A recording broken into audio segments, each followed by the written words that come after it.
اور اللہ نے فرمایا مجھے میری عزت کی قسم جنت الفردوس میں بخیل داخل نہیں ہو سکتا۔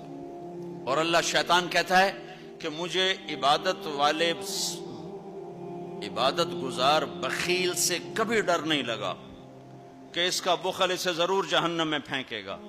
نافرمان سخی سے ہر وقت ڈرتا رہتا ہوں کہ اس کی سخاوت کب اسے جنت میں پہنچا دے۔ آپ نے سامری کا نام تو سنا ہوا ہے، قرآن میں بھی ہے، جس نے موسیٰ علیہ السلام کی قوم کو گائے کے بچے کی پوجا پہ لگا دیا، بچڑے کی۔